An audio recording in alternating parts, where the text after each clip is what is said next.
Hey there! In this video, I'm going to talk about how many times a day you can pin safely and also about content duplication on Pinterest. So let me start with this. Pinterest never gave away any specific number of pins they recommend us to save daily. And I guess it would be hard for them to define it because after all, it will be different for each content creator, right? It will depend on the amount of your own content you can produce for your website.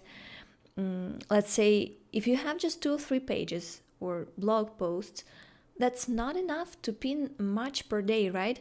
You will run out of your content pretty fast. So as a beginner, you will need to save a lot of pins from other Pinterest accounts to build your own boards faster. The number of pins you save per day will also depend on the type of content you create. If your content implies that you will publish several images linked to the same web page or blog post, that makes marketing on Pinterest easier for you because you create one page or one blog post and then you can link to it multiple different images to save them on Pinterest. And each image will be considered on Pinterest as a fresh type of content.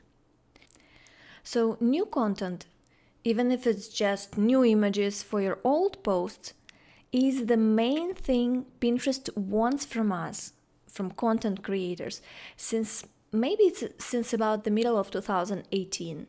And that's more related to the next question I will address in this video. It's more related to duplicate content, but we'll get there soon. So what is important at this point is that if you create several images for the same page URL, that affects your daily pinning volume overall. Let's say you have 5 different pins for the same post. Then you will be able to save each of these pins once a week, for example. And if you have 20 different posts and 5 images for each one of them, you see how quickly numbers start adding up for your daily pinning volume. So with 50 pages on your site, if you want to save an image from each one once a day, you're easily getting to 50 pins just from your site, just by saving one pin for each blog post or each web page you have on the site. So what I recommend doing if you have a new Pinterest account, or maybe an account that has been inactive for a while, do not jump to saving 100 pins from day one. I recommend you to grow your pinning volume gradually just to be on the safe side. And maybe by the end of the first month of active pinning daily, you might get closer to, let's say 70 or even 100 pins a day. There is no penalty for this as long as you don't save all the pins in one session. Right now, Pinterest keeps all their pinning tips on the page, which you can easily Google by searching for Pinterest content tips. I'll also give you a link to this page below this video in the text file. So I just want to note here that even though I update my course videos pretty often, Pinterest makes updates on their pages and recommendations even more frequently. So I can highlight for you in this video a few lines I find important for our topic today from this page, but I cannot guarantee you that you will find the same line even a month later from now. So what Pinterest says now on this Pinterest content tips page, that you need to be consistent and add new pins over time rather than uploading a bunch at once. So this helps with distribution and it helps you reach a wider audience. What they recommend is you schedule pins up to 2 weeks in advance with the scheduling tools. Either it's Pinterest's own scheduler, they have a native scheduler right now, or maybe if you want, you can even use an approved Pinterest marketing tool such as Tailwind. In my course, I'm showing you how to use Tailwind. So to summarize this part of the video, the number of pins you pin daily depends on how much content you have on your website. If you don't have much, you can fill in the gaps by saving pins from other Pinterest accounts, and this will help you grow your boards and your following numbers. The second thing is that you should start slow if your account is new and grow your pinning volumes daily and gradually. The next thing is that when you have enough content to pin many pins every day, you shouldn't shy away from going anywhere close to 100 pins a day. That's totally fine, no penalties whatsoever. Pinterest never told us any specific numbers. And the last one is that if you pin a lot, make sure that you do not save all the pins in one session. You should use schedulers to spread your pins throughout the day, or if you don't want to use schedulers, just make sure that you do at least 2 or 3 sessions per day. Shorter sessions are better. Shorter sessions of 10 minutes to 2 or 3 times a day are much better than one long session of 30 minutes, okay? Now, what I wanted to tell you about duplicate content on Pinterest. So Pinterest is similar to Google in a way because it's also a search engine, but it is different in a way that what would be a totally spammy technique for Google, on Pinterest works just fine. Before we move on, just a quick and shocking data for you to understand how Pinterest works. By the way, I'll give you a link to the research that gives us these numbers in the text file under the video. So what we know is that about 80% of all content on Pinterest is repins. So there is a ton of duplicate content. It is the way this platform was designed, and that's how it operates. I have no doubt Pinterest is trying to reduce the percentage of repins, and it became especially obvious in 2019. So Pinterest definitely wants to increase the amount of unique images on the platform because, well, they have several reasons for this. First, it's a better user experience point. After all, if you go to Pinterest, just scroll down the feed and keep seeing the same pins every day, eventually you'll just get frustrated and maybe will stop coming to Pinterest platform. So Pinterest is trying to reinforce the importance of fresh content, and for this they obviously need us, the content creators, to cooperate with them.